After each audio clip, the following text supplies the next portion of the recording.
Hello बच्चों, मैं doctor Shashi Singh आप सबका अपने यूट्यूब चैनल संस्कृत ज्ञानोदय में स्वागत करती हूँ। आज मैं आप लोगों के लिए बहुत ही महत्वपूर्ण विषय लेकर के उपस्थित हुई हूँ। इसमें मैं श्रीमद् भगवत गीता के सामान्य परिचय के विषय में मैं आज चर्चा करने वाली हूँ। आज का जो टॉपिक है वह है श्रीमद् भगवत गीता का सामान्य परिचय। लेकिन यह सामान्य परिचय तो ज़रूर है, लेकिन आप लोगों के लिए काफ़ी महत्वपूर्ण है और ज्ञानवर्धक है। ठीक है, तो इस वीडियो को आप जो है इसको स्किप करके बिल्कुल भी ना देखिएगा।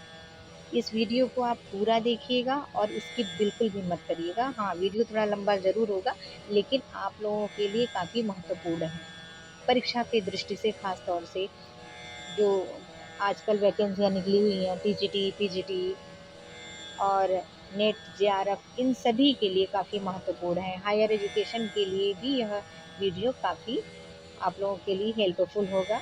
तो इस विषय में आज मैं आप लोगों को बताऊंगी कि किन किन श्लोकों में किन किन विषय पर चर्चा हुई है, और मैं पूरे 18 अध्याय का लेकर के आई हूँ और उसमें कितने श्लोक हैं यह भी आपको पता चल जाएगा। तो आज का विषय बहुत ही महत्वपूर्ण है, इसको आप ज़रूर देखिएगा और पूरा देखिएगा, वीडियो को इसकी बिल्कुल भी ना करिएगा।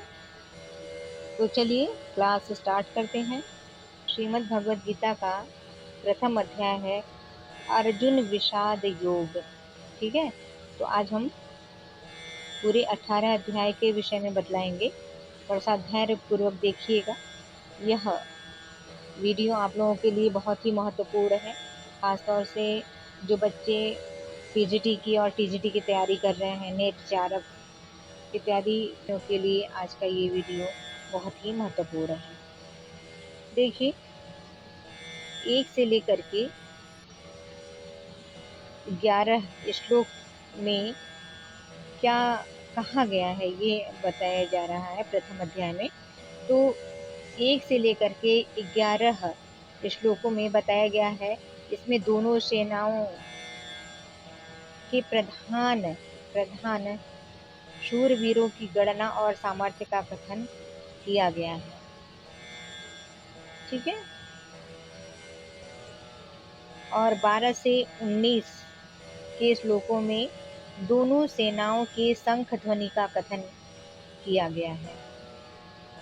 फिर आगे बढ़ते हैं। देखिए, 20 से लेकर के 27वें श्लोक तक अर्जुन द्वारा सेना निरीक्षण का प्रसंग प्रस्तुत किया गया है। फिर 28 से 47वें श्लोक तक जो है मोह को प्राप्त हुए अर्जुन के कायरता, स्नेह और शोक युक्त वचन कहे गए हैं। ठीक है, फिर अगला देखिए, अब दूसरा अध्याय प्रारंभ होता है। दूसरे अध्याय को देखिए, दूसरा अध्याय का नाम है सांख्य योग। ठीक है, दूसरे अध्याय का नाम है सांख्य योग। सांख्य योग नामक अध्याय में 1 से लेकर के 10 तक के श्लोक में अर्जुन की कायरता के विषय में श्री कृष्ण और अर्जुन का संवाद है। फिर 11 से 30 तक के श्लोक में सांख्य योग का विषय बतलाया गया है, सांख्य योग के विषय में। फिर आगे देखिए, 31 से 38 तक के श्लोक में छात्र धर्म के अनुसार युद्ध करने की आवश्यकता का निरूपण किया गया है। फिर 39 से 53 श्लोक में कर्मयोग का विषय बतलाया गया है। फिर 54 से 72 श्लोक तक स्थिर बुद्धि पुरुष के लक्षण और उसकी महिमा का बखान किया गया है। तो स्थिर बुद्धि पुरुष के लक्षण और उसकी महिमा के विषय में बतलाया गया है श्लोक संख्या 54 से 72 तक, और टोटल श्लोक संख्या 72 है दूसरे अध्याय में। ठीक है, अब आगे देखते हैं। आगे तीसरा अध्याय है कर्मयोग। ठीक है, तीसरे अध्याय का नाम है कर्मयोग। कर्मयोग नामक तीसरे अध्याय में श्लोक 1 से 8 तक जो है ज्ञान योग और कर्म योग के अनुसार अनासक्त भाव से नियत कर्म करने की श्रेष्ठता का निरूपण किया गया है। फिर 9 से लेकर के 16 तक के श्लोक में यज्ञ आदि कर्मों की आवश्यकता का निरूपण किया गया है। फिर 17 से 24 तक के श्लोक में ज्ञानवान और भगवान के लिए भी लोक संग्रहार्थ कर्मों की आवश्यकता बताई गई है। और फिर आगे देखिए 25 से लेकर के 35 तक के श्लोक में अज्ञानी और ज्ञानी के लक्षण तथा राग द्वेष से रहित होकर कर्म करने की प्रेरणा के विषय में बतलाया गया है। फिर 36 से 43 तक के श्लोक में काम के निरोध का विषय बतलाया गया है। ठीक है, तो ये रहा तीसरे अध्याय तक का। टोटल इसमें 43 श्लोक हैं। ठीक है, तीसरे अध्याय में 43 श्लोक हैं। फिर आगे देखिए, आगे चौथे अध्याय का नाम है ज्ञान कर्म संन्यास योग। ठीक है, ज्ञान कर्म संन्यास योग नामक ये चौथा अध्याय है, जिसमें कि प्रथम 1 से लेकर के 18, ठीक है, प्रथम श्लोक से लेकर के 18 श्लोक तक सगुण भगवान का प्रभाव और कर्म योग का विषय बतलाया गया है। 19 से 23 तक के श्लोक में योगी महात्मा पुरुषों के आचरण और उनकी महिमा के विषय में बतलाया गया है। फिर 24 से 32 तक के श्लोक में फल सहित पृथक पृथक यज्ञों का कथन बतलाया गया है। फिर 33 से 42 तक के श्लोक में ज्ञान की महिमा का बखान किया गया है, ज्ञान की महिमा के विषय में बतलाया गया है। अब आगे देखिए, वीडियो थोड़ा सा लंबा होगा, लेकिन आप लोग थोड़ा सा पेशेंस देख के करके देखिएगा, आप लोग के लिए बहुत ही महत्वपूर्ण वीडियो है ये। देखिए, 5वें अध्याय का नाम है कर्म संन्यास योग। ठीक है, उसमें कर्म संन्यास योग नामक 5वें अध्याय में 1 से लेकर के 6 तक के श्लोक में सांख्य योग और कर्म योग का निर्णय किया गया है। ठीक है, सांख्य योग और कर्म योग का निर्णय के विषय में बतलाया गया है। 7 से लेकर के 12 तक के श्लोक में सांख्य योगी और कर्म योगी के लक्षण और उनकी महिमा के विषय में बतलाया गया है। फिर 13 से लेकर के 26 तक के श्लोक में ज्ञान योग का विषय बतलाया गया है। फिर 27 से लेकर के 29 तक के श्लोक में भक्ति सहित ध्यान योग का वर्णन किया गया है। ठीक है, अब आगे देखिए, अगला है 6ठा अध्याय, जिसका नाम है आत्म संयम योग। तो ये आत्म संयम योग नामक ये 6ठा अध्याय है, जिसमें कि 1 से लेकर के 4 तक के श्लोक में कर्म योग का विषय और योग रूढ़ है पुरुष के लक्षण के विषय में बतलाया गया है। 5 से लेकर के 10 तक के श्लोक में आत्म उद्धार के लिए प्रेरणा और भगवत प्राप्त पुरुष के लक्षण के विषय में बतलाया गया है। 19 से 32 तक के श्लोक में विस्तार से ध्यान योग का विषय पर चर्चा की गई है। और 33 से लेकर के 36 तक के श्लोक में मन के निग्रह का विषय बतलाया गया है। ठीक है, अब आगे देखिए, 37 से लेकर के 47 तक के श्लोक में योग भ्रष्ट पुरुष की गति का विषय और ध्यान योगी की महिमा के विषय में बतलाया गया है। और इसमें टोटल 47 श्लोक हैं। देखिए, पूरे अध्याय में जितने श्लोक हैं उन सभी श्लोकों का यहाँ लास्ट में दिया हुआ है श्लोक संख्या, तो उससे आप जान सकते हैं कि किस अध्याय में कितने श्लोक हैं। कभी कभी पूछता है प्रश्नों में, परीक्षा जब आप देंगे, टीजीटी, पीजीटी, नेट, जेआरएफ इत्यादि परीक्षाएं जो देंगे, तो उसमें पूछता है, इस तरीके का प्रश्न भी पूछता है कि किस अध्याय में कितने श्लोक हैं। तो श्लोक संख्या भी जानना बहुत ज़रूरी है आप लोगों को। अब आगे देखिए, ये जो 7वां अध्याय है उसका नाम है ज्ञान विज्ञान योग। ठीक है, तो ज्ञान विज्ञान योग नामक ये 7वां अध्याय है, जिसमें से कि 1 से 7 तक के श्लोक में विज्ञान सहित ज्ञान का विषय बतलाया गया है और 8 से 12 तक के श्लोक में संपूर्ण पदार्थों में कारण रूप से भगवान की व्यापकता का कथन के विषय में बतलाया गया है। 13 से लेकर के 29 तक के श्लोक में आसुरी स्वभाव वालों की निंदा और भगवत भक्तों की प्रशंसा, इस विषय पर चर्चा हुई है। और 20 से 23 तक के श्लोक में अन्य देवताओं की उपासना का विषय पर चर्चा हुई है। फिर आगे देखिए, ये जो है देखिए 24 से 30 तक के श्लोक में भगवान के प्रभाव और स्वरूप को न जानने वालों की निंदा और जानने वालों की महिमा के विषय में चर्चा की गई है। ठीक है, अब आगे देखिए, अगला ये 8वां अध्याय है, जिसका है अक्षर ब्रह्म योग नामक ये 8वां अध्याय है। हाँ, 7वें अध्याय में यदि आप देखेंगे तो इसमें 30 श्लोक हैं। ठीक है, ये 24 से 30 वाला जो दिया गया है लास्ट वाला, तो इसमें 7वें अध्याय में कुल 30 श्लोक हैं। ठीक, अब देखिए 8वां अध्याय। 8वां अध्याय जो है अक्षर ब्रह्म योग नामक ये 8वां अध्याय है।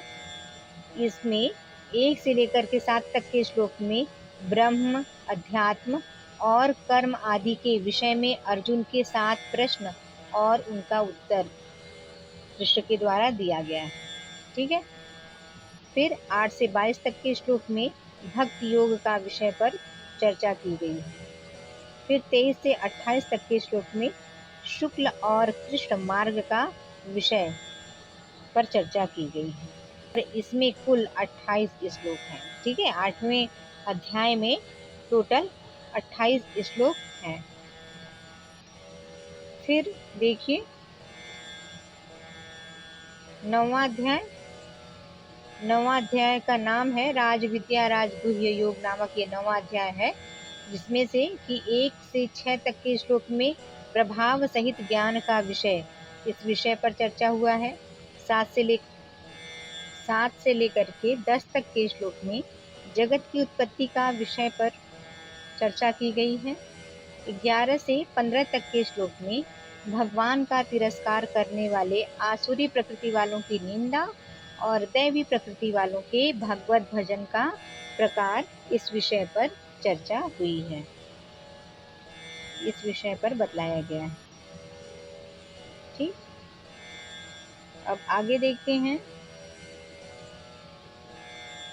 16 से 19 तक के श्लोक में सर्वात्म रूप से प्रभाव सहित भगवान के स्वरूप का वर्णन, इस विषय पर चर्चा हुआ है। और 20 से लेकर के 25 तक के श्लोक में सकाम और निष्काम उपासना का फल, इस विषय पर चर्चा की गई है। 26 से 34 तक के श्लोक में निष्काम भगवत भक्ति की महिमा, इस विषय पर चर्चा की गई है। ठीक है, और इसमें देखिए टोटल 34 श्लोक हैं। 9वें अध्याय में कुल 34 श्लोक हैं। ठीक, अब आगे बढ़ते हैं, आते हैं 10वें अध्याय के पास। तो 10वें अध्याय का नाम है विभूति योग। ठीक, ये विभूति योग नामक 10वां अध्याय है। ठीक, विभूति योग नामक 10वें अध्याय में 1 से लेकर के 7 श्लोक तक, या 1 से लेकर के 7 श्लोक में भगवान की विभूति और योग शक्ति का कथन तथा उनको जानने का फल, इस विषय पर चर्चा की गई है। और 8 से लेकर के 11 तक के श्लोक में फल और प्रभाव सहित भक्ति योग का कथन, इस विषय पर चर्चा हुई है। फिर 12 से 18 तक के श्लोक में अर्जुन द्वारा भगवान की स्तुति तथा विभूति और योग शक्ति को कहने के लिए प्रार्थना इस विषय पर बातचीत की गई है। फिर 19 से लेकर के 42 तक के श्लोक में भगवान द्वारा अपनी विभूतियों का और योग शक्ति का कथन इस विषय पर चर्चा हुई है। ठीक है, तो देखिए इसमें कुल 42 श्लोक है। 10वें अध्याय में कुल टोटल जो है 42 श्लोक हैं, ये ध्यान दीजिएगा। फिर आगे देखिए 11वां अध्याय। 11वें अध्याय का नाम है विश्व रूप दर्शन योग। ठीक, यह विश्व रूप दर्शन योग नामक 11वां अध्याय है, जिसमें 1 से लेकर के 4 तक के श्लोक में विश्व रूप के दर्शन हेतु अर्जुन की प्रार्थना इस विषय पर चर्चा की गई है। 5 से लेकर के 8 तक के श्लोक में भगवान द्वारा अपने विश्व रूप का वर्णन किया गया है। फिर 9 से लेकर के 14 तक के श्लोक में संजय द्वारा धृतराष्ट्र के प्रति विश्व रूप का वर्णन किया गया है। फिर 15 से लेकर के 31 तक के श्लोक में अर्जुन द्वारा भगवान के विश्वरूप का देखा जाना और उनकी स्तुति करना, इस पर जो है चर्चा हुई है। फिर आगे देखिए 32 से लेकर के 34 तक के श्लोक में भगवान द्वारा अपने प्रभाव का वर्णन और अर्जुन को युद्ध के लिए उत्साहित करना इस विषय पर चर्चा की गई है। और 35 से लेकर के 46 तक के श्लोक में भयभीत हुए अर्जुन द्वारा भगवान की स्तुति और चतुर्भुज रूप का दर्शन कराने के लिए प्रार्थना की गई है। 47 से लेकर के 50 तक के श्लोक में भगवान द्वारा अपने विश्व रूप के दर्शन की महिमा का कथन तथा चतुर्भुज और सौम्य रूप का दिखाया जाना इस विषय पर चर्चा की गई है। अब आगे देखिए, आगे जो है 51 से लेकर के 55 तक के श्लोक में बिना अनन्य भक्ति के चतुर्भुज रूप के दर्शन की दुर्लभता का और फल सहित अनन्य भक्ति का कथन किया गया है। ठीक, अब आगे देखिए ये 12वां अध्याय है, जिसका नाम है भक्ति योग। 12वें अध्याय का नाम है भक्ति योग। ठीक, तो इसमें 1 से लेकर के 12 तक के श्लोक में साकार और निराकार के उपासकों की उत्तमता का निर्णय और भगवत प्राप्ति के उपाय का विषय बतलाया गया है। 13 से लेकर के 20 तक के श्लोक में भगवत प्राप्त पुरुषों के लक्षण इस विषय पर चर्चा की गई है। अब आगे देखिए कि इसमें जो आपका 12वां अध्याय है, इसमें टोटल कितने श्लोक हैं? कुल जो है आपके 20 श्लोक हैं। ठीक, कुल 20 श्लोक हैं। अब आगे देखिए आपका ये है 13वां अध्याय, जिसका नाम है क्षेत्र क्षेत्रज्ञ विभाग योग। तो क्षेत्र क्षेत्रज्ञ विभाग योग नामक ये 13वां अध्याय है, जिसमें श्लोक संख्या 1 से लेकर के 18 तक के श्लोक में ज्ञान सहित क्षेत्र क्षेत्रज्ञ का विषय इस विषय पर चर्चा की गई है। 19 से लेकर के 34 तक के श्लोक में ज्ञान सहित प्रकृति पुरुष का विषय पर चर्चा किया गया है। अब आगे देखिए 14वां अध्याय आपका आ गया, जिसका नाम है गुणत्रय विभाग योग। तो ये गुणत्रय विभाग योग नामक 14वां अध्याय है। उसके पहले आप देख लीजिए ये जो 13वां अध्याय है, इस 13वें अध्याय में कुल 34 श्लोक हैं। ठीक है, अब जो है आगे देखिए 14वां अध्याय है, जिसका नाम है गुणत्रय विभाग योग। तो ये गुणत्रय विभाग योग नामक 14वां अध्याय है, जिसमें कि 1 से लेकर के 14 तक के श्लोक में ज्ञान की महिमा और प्रकृति पुरुष से जगत की उत्पत्ति इस विषय पर चर्चा की गई है। 5 से लेकर के 18 तक के श्लोक में सत, रज, तम, इन तीनों गुणों का विषय बतलाया गया है। ठीक है, इस विषय पर चर्चा की गई है। सत, सत, रज और तम, इन तीनों विषय पर चर्चा की गई है 5 से लेकर के 18 तक के श्लोक में। अब 19 से 27 तक के श्लोक में भगवत प्राप्ति का उपाय और गुणातीत पुरुष के लक्षण। ठीक, 19 से 27 तक के श्लोक में भगवत प्राप्ति का उपाय और गुणातीत पुरुष के लक्षण, इस विषय पर चर्चा की गई है। अब आगे देखिए, इसमें जो है कुल 27 श्लोक हैं। ठीक, 14वें अध्याय में कुल 27 श्लोक हैं टोटल। अब 15वां अध्याय देखिए। 15वें अध्याय का नाम है पुरुषोत्तम योग। तो ये पुरुषोत्तम योग नामक 15वां अध्याय है, जिसमें श्लोक संख्या 1 से 6 तक संसार वृक्ष का कथन और भगवत प्राप्ति का उपाय, इस विषय पर चर्चा की गई है। 7 से लेकर के 11 तक के श्लोक में जीवात्मा का विषय, इस विषय पर चर्चा की गई है।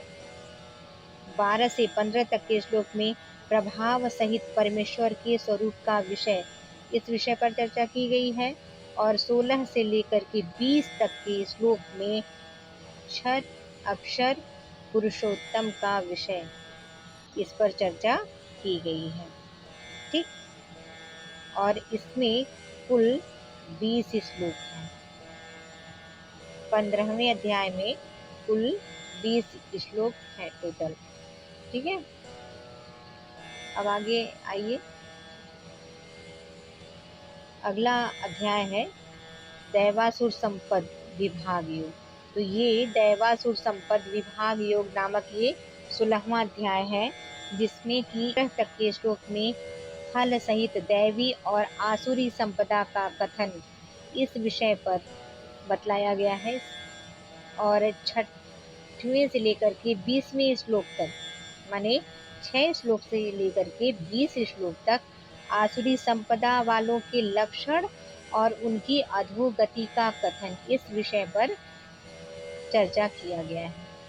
और 21 से लेकर के 24 तक के श्लोक में शास्त्र विपरीत आचरणों को त्यागने और शास्त्रानुकूल आचरणों के लिए प्रेरणा, इस विषय पर बतलाया गया है। अब जो इसमें जो 16वां अध्याय है, इस 16वें अध्याय में कुल 24 श्लोक हैं। ठीक है, अब आगे देखिए, आपका 17वां अध्याय आ गया। 17वें अध्याय का नाम है श्रद्धा त्रय विभाग योग। ठीक है, ये श्रद्धा त्रय विभाग योग नामक 17वां अध्याय है, जिसमें कि 1 से लेकर के 6 तक के श्लोक में श्रद्धा का और शास्त्र विपरीत घोर तप करने वालों का विषय पर चर्चा किया गया है। 7 से लेकर के 22 तक का जो श्लोक है, उसमें आहार, यज्ञ, तप और दान के पृथक पृथक भेद के विषय में बतलाया गया है। और 23 से लेकर के 28 तक के श्लोक में ओम तत्सत के प्रयोग की व्याख्या की गई है। ठीक है,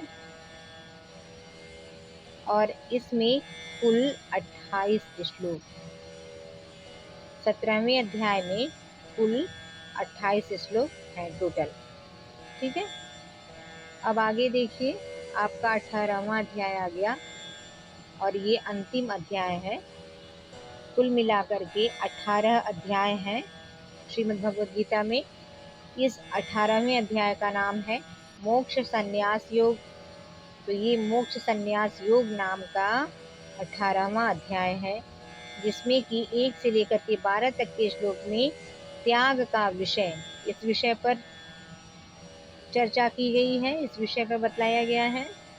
और 13 से लेकर के 18 तक के श्लोक में कर्मों के होने में सांख्य सिद्धांत का कथन, इस विषय पर चर्चा की गई है। 19 से लेकर के 40 तक के श्लोक में तीनों गुणों के अनुसार ज्ञान, कर्म, कर्ता, बुद्धि, धृति और सुख के पृथक पृथक भेद, इन विषय पर चर्चा की गई है। 41 से 48 तक के श्लोक में फल सहित वर्ण धर्म का विषय पर चर्चा किया गया है। 49 से लेकर के 55 तक के श्लोक में ज्ञान निष्ठा के विषय में बतलाया गया है। 56 से लेकर के 66 तक के श्लोक में भक्ति सहित कर्म योग का विषय पर चर्चा हुआ है।